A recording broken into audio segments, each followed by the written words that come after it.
Hello, good evening, and welcome to Varsity Maine Live from the Portland Press Herald. I am Travis Lazarzik, and tonight I am joined by my colleagues from the Lewiston Sun Journal, Adam Robinson, and from the Portland Press Herald, Drew Bonifant. Gentlemen, thanks for being here. Our guest has been here before. He was here last fall with us when we talked some high school football. We're going to talk some high school football scheduling tonight, so we thought who better than to ask to come back than Coney High School head football coach B.L. Lippert. B.L., thanks for being here. Yeah, absolutely. Thanks for having me. The schedules came out last week. Been a lot of talk about them, a lot of anticipation of them. Um, your team lost a couple big rivalry games with Lawrence and Brunswick that I know you guys love playing. I imagine those schools love playing too. Just tell me your thoughts on how this schedule looks for Coney and just how it looks overall.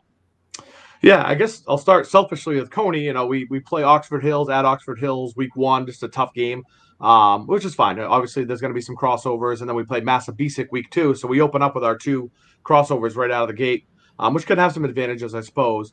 But for us, it's really losing out on Lawrence as a rival, Brunswick as a rival. Over the last 10 years, I'd argue those are probably our two biggest rivals. So, our kids know those kids. We're familiar with them. So, to not play them is a bit of a letdown. I am a little sick of trying to tackle Parker Higgins, so I get a reprieve from that for at least the regular season. But it's just a great rivalry, 20 miles away, and I'm sure John Hersom wishes they were playing Coney. It's been a great matchup for a long time. So I think our kids naturally sort of looked for those games on the schedule and didn't see them. And then, Massabesic, some of them I never heard of for sure. We play a Class B schedule now in every sport. We used to play baseball and softball in A, so they'd see Oxford Hills on there or Bangor, but we don't anymore. So Oxford Hills is even a little bit foreign for them. So just some new names on there. And, high school kids are resilient. They'll play whatever. It doesn't really matter. But, the old guard around here, the coaches, the, longtime fans are like, geez, not playing Lawrence. And I'd prefer to play at Lawrence, honestly, than play at home. I love Keyes Field and getting up there on a Friday night. So losing out on that is a little bit of a challenge. But from the statewide perspective, I guess the goal is to make the games more competitive. It remains to be seen. This is quite an undertaking they've gone through to try to change up the scheduling, and hopefully the games are more competitive. But we'll see that. I'm not sure. I look at some of the matchups and I still see some games where you're like, well, that feels like it's probably going to be a blowout. So it's hard to get it to be perfect. They've done the best work they can. But there's just some, collateral damage as far as like you lose out on this by changing, some of the structure of how we play. So some of us are a little frustrated by it, and others, probably are more, looking forward to what they ended up with for schedule. Coach, like you were mentioning, this was all done to create more fair schedules across the board. Talking to some coaches for that story about the scheduling, some coaches were saying that they also thought that it really was that was something that really needed to be addressed. Some coaches were saying they didn't think that blowouts were all that pressing an issue. Where did you kind of fall on that? How big an issue did you think that was going into the season?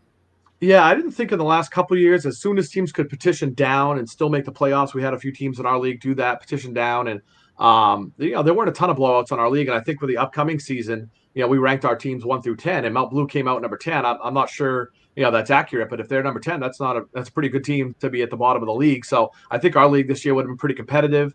And I just see it in other sports. I mean, basketball, when the one seed is playing the 8, 9, 10, 12, those games are 80-40, and no one really gets too worked up about that. I understand the injury component in blowouts, I suppose, but I didn't view it as a huge issue here in recent years. I know that I know Travis has written about the percentage of games that ended up at more than 2 or 3 scored games, and maybe that's not as entertaining, but I'm like an old school person. I'd rather play like in our conference and then earn the right to go play a Marshwood or whoever else in B South. So blowouts for me would be less of a concern as keeping rivalries, playing some local games. But I do know there are coaches that won most of their games by 35 points last year, and I'm sure they're looking forward to playing a tougher schedule. So for some, it's definitely beneficial, and for others, it's less of an issue, I guess.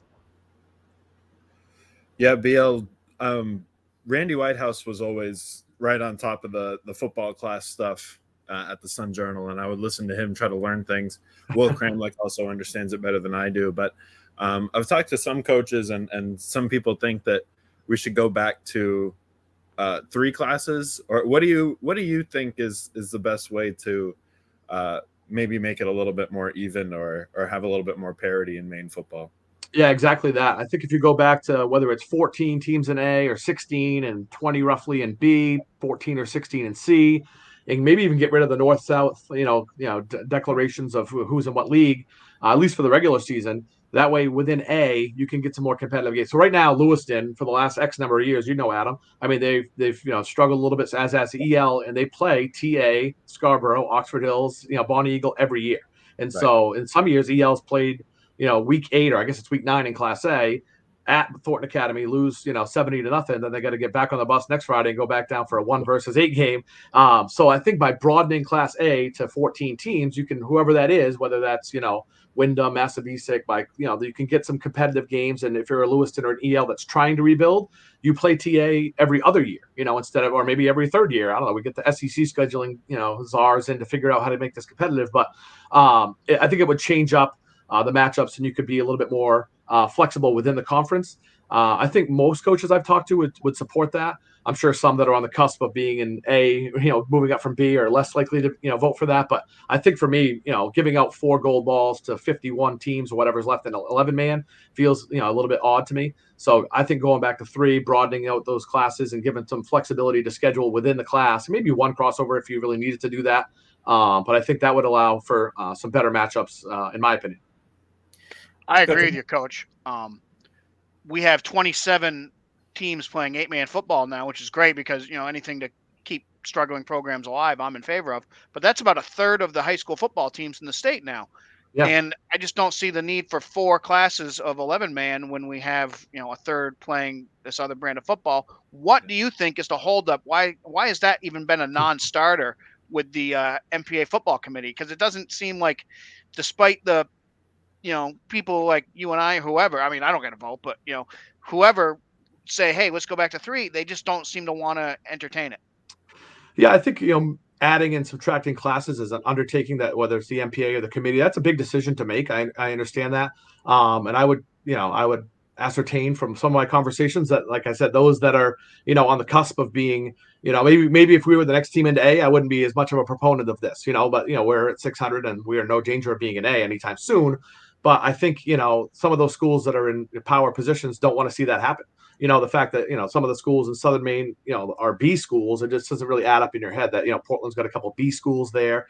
And so I think the powers that be just kind of like the status quo, and they're going to tinker with it in other ways instead of maybe addressing one issue that I think would solve a lot of the problems. Although, not one magic bullet's going to solve all of this, but that to me makes the most sense. And it's not even necessarily from a competitive balance. It's just logically, like you said, Travis, to have 51 teams and 4 gold balls, and a third of the teams have left in the last few years to go play 8-man. It would make sense to retract it back to a 3-class system. But a team like Winthrop here locally would then be playing against Class C schedule against some bigger teams, and they might, say that's unfair. So I know there's some teams that have been vocal against that, but I would say a majority of the coaches I've spoken to, a pretty strong majority, would favor going back to 3 classes.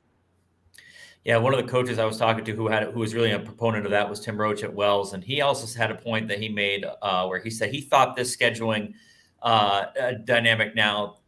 He said it favors the elite teams because, the teams like a Thornton Academy might get some better competition by playing some top teams in B North and B South. But now those teams that are in the lower classes, they're in a tough position because now they have to play, they have to play that tougher game and everything. And I don't know if you thought that was something, that there's something to that too, where it's like, yeah, building these fairer, tougher schedules maybe benefits in Oxford Hills, benefits of Thornton Academy, something like that, but leaves some of your Class B or Class C teams out in a tough position. Yeah, I'm impressed you got an opinion out of Rochi, because he's usually really understated, doesn't really make his opinion known. So yeah, it took a long time, long craft. Yeah, I'm sure as soon as he answered, he started talking at you. So no, I agree with him. I really do.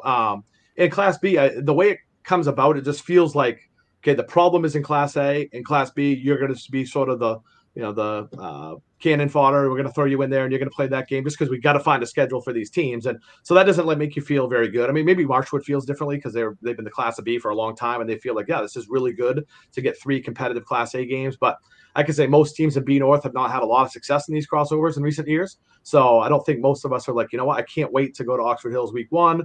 I'm sure Lawrence, hosting Kevin Cooper back, the Cooper Bowl back in, Fairfield will probably be fun. I'm sure they'd rather play Coney than Bonnie Eagle in most years. So I think as a Class B team, it does feel like, we're just, what would be best for Class B is for us to just play ourselves like we always have, and so the fact that we're not doing that to sort of make what's maybe better for the state of Maine doesn't leave you feeling good about it. We're okay with it, but it just isn't what we prefer. So I agree with Rochi, and I think a lot of coaches do feel that.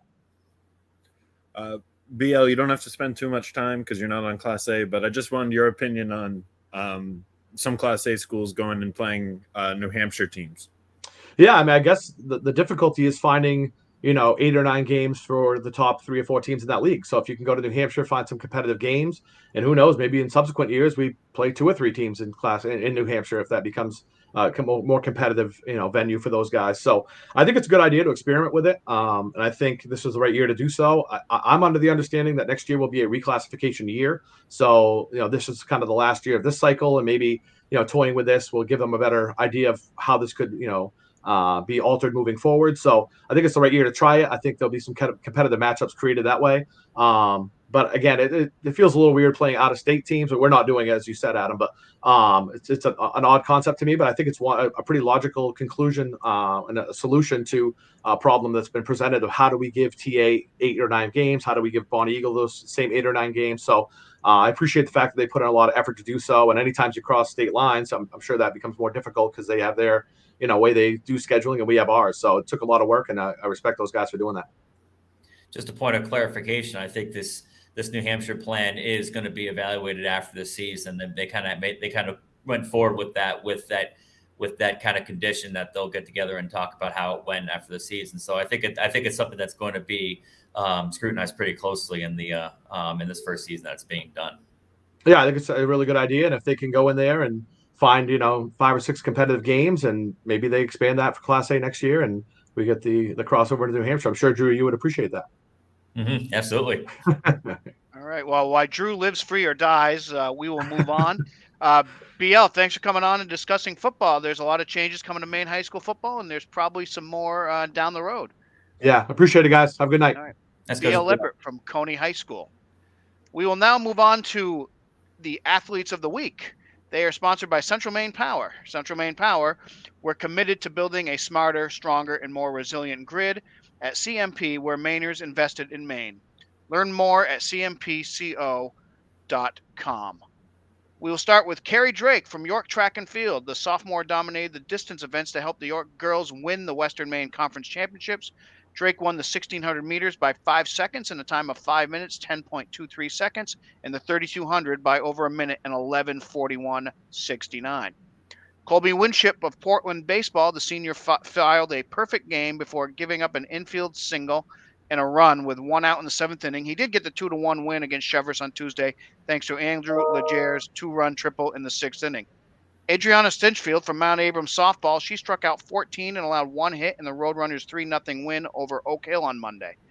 Ellie Sullivan from Brunswick softball, she pitched a 1-hitter with 6 strikeouts in a 5-0 win over Skowhegan Friday in a matchup of 2 of Class A North's top teams. Drew, you've seen Brunswick a few times now. Just tell us about Ellie and the Dragons and how they look now that we're heading into the playoffs next week. Well, it's no secret how big pitching is when it comes to playoff softball. And, Brunswick gets a lot of credit for their offense for good reason. But Ellie Sullivan has really been coming along in the circle for them and giving them that pitching presence as well. Like you said, 1-hitter, 5-0 win over Skowhegan that really kind of set Brunswick apart. And she's up to now 15-1 record on the season, 1.61 ERA, and she has 97 strikeouts in 96 innings. So she's somebody who's, while maybe not overpowering, is somebody who could certainly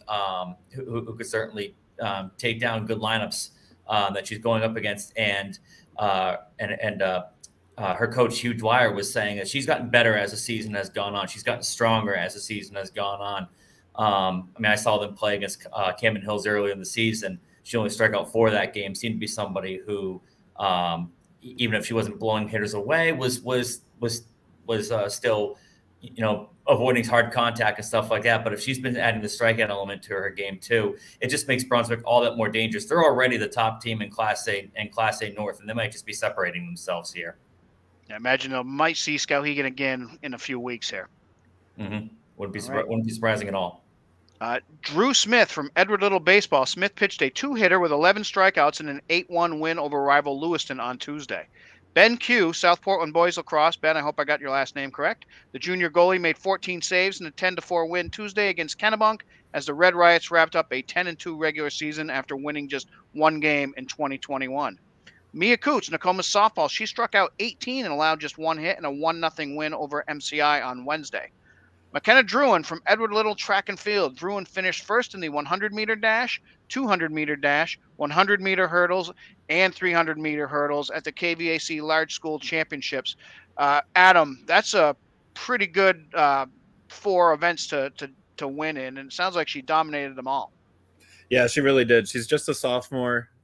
McKenna is first in the state in the 300 hurdles. She's second in the 100 hurdles. Fourth in the 100 and third in the 200 in the state. So she has a chance to put up 30+ points at the state meetup in Bangor on Saturday. And if it's going to rain, that'll even the field a little bit more. But yeah, she's blazing fast. She was really good as a freshman last year, a state champion. So I expect another one this year from her. She's talented. I talked to her last year at the KVAC meet and didn't realize she was a freshman. So we have a few more years to watch McKenna Druin can improve. Right. Morgan Bolduc, Thornton Academy girls lacrosse. Bolduc scored a goal in the second overtime to lift the Trojans to a 12-11 win Friday over Falmouth. She finished the game with 6 goals, and on Tuesday she had 5 goals and 3 assists in an 11-6 win over Gorham. Lorenza Piper from Gray New Gloucester Track and Field. She won the discus and the shot put at the Western Maine Conference Championship Saturday.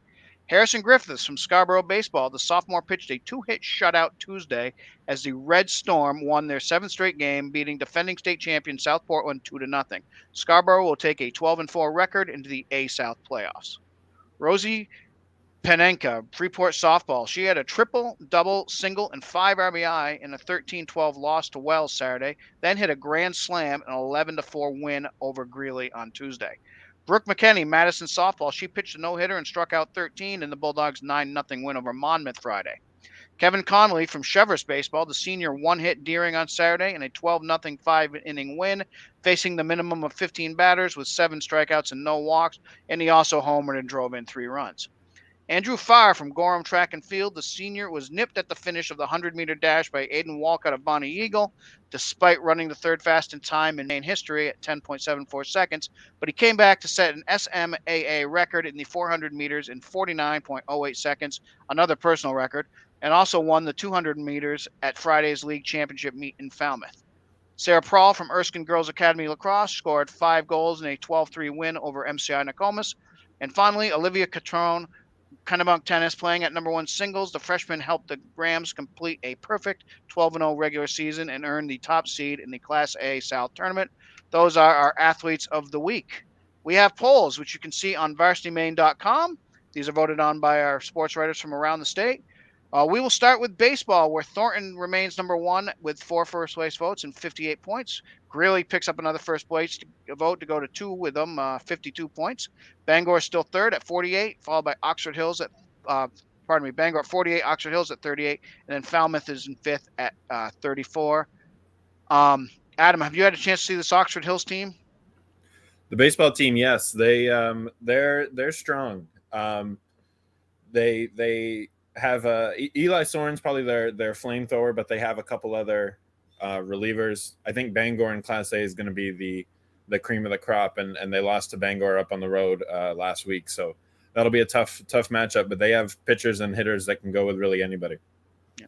And I don't know who the other first place vote for Greeley is, guys, but I changed mine last week to one of them for this week. I saw them on Tuesday against a very good Freeport team, and they won 10-0. It was their 6th straight shutout, and they haven't given up a earned run in, I think, 7 games. So I know they're Class B, and we're looking at some good Class A teams like Thornton and Bangor, but with Zach Johnston, pardon me, they just look like the best team in the state to me. Softball, Brunswick at first place with 5 first-place votes and 59 points. Skowhegan still picking up a first-place vote at 45. Biddeford at 3rd with 44. York at 43. And then finally in 5th, Wyndham at 38. Drew, 2 Class A North teams. We just talked about them at the top of that softball poll.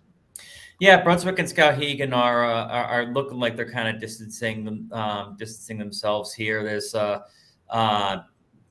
good horde of teams at the top, but I don't know if it's quite as deep as the A South group. Skowhegan is going to be is going to be a very, very difficult out from this tournament. They have a lot of players back from last year's team that won the state championship. They're very mentally tough. They're championship tested. And they're going to be ready when the calendar turns to next week to these tournament games. But again, like I was saying earlier when I was talking about Ellie Sullivan, Brunswick just brings so much to the table in terms of their offense with their top 5 of their lineup and their ability to limit runs too in the circle. So I wouldn't be surprised if all roads in that region are leading to Brunswick and Skowhegan facing off for a chance to go to the state final. And either one of those teams could be a team to not just come out of A North, but a team to come away with the Class A title. There's a lot of talent in both regions of that class. Sure. In boys lacrosse, Thornton's number 1 again with 4 first place votes and 28 points. Cape Elizabeth is second, 2 first place votes, 26 points.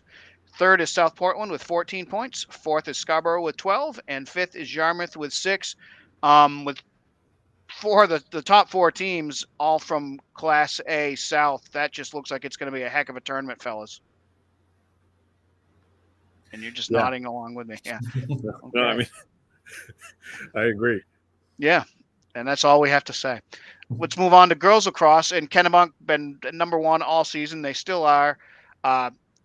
All 6 first place votes at 30 points. Massabesic number 2 again, 24 points. Yarmouth third at 15 points. Greeley with 7, and then finally in 5th place, Falmouth with 6. Kennebunk has just rolled through the regular season, defending state champs in Class A. I imagine they're going to be a very tough out in the tournament. I think they outscored opponents this season, the regular season, like 177 to 43, something along those lines. So just a dominant season by the Rams. We have state track meets coming up, guys, this Saturday. Adam, which one are you going to be at?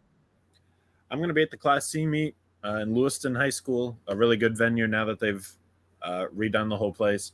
I think Lisbon girls could win, and I think Lisbon boys could shock some people and win too. They have a whole lot of sprinters and jumpers. Gabby Chessie, Kiana Goldberg are a couple people from Lisbon to keep an eye on at Class C. Okay, Drew, will you be at one? Not sure what the schedule is going to be for that, whether I'm going to be at one or not. I remember you guys talking last week about postseason track season. It's always a cool thing to be able to stop in on. It's always, these things are so tightly contested, and so much the athletes put so much into it.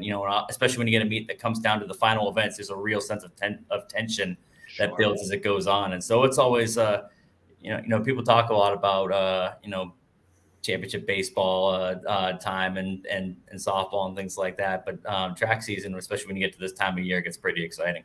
Yeah. And this is a chance for the state to show off 2 of the nicer venues now, like Adam just mentioned. Lewiston High School recently renovated. Class A will be at Cameron Stadium in Bangor, which has also kind of recently undergone a nice transformation. And then Class B will be at Mount Desert Island High School in Bar Harbor. Reminder, we have playoffs next week in tennis, baseball, softball, boys and girls lacrosse. So there's going to be a lot going on. And with that in mind, we are not going to be on the air next Thursday night. We will all be out covering playoff games and all the different sports. We'll ask you to come back on June 16th when we're looking at state championship matches ups in boys and girls lacrosse, baseball, softball. We can look back at the state championships in track. Maybe even we'll have some results from New England's. So that's going to do it tonight for Varsity Maine Live. For BL, for Adam, for Drew, I'm Travis. Thanks for watching.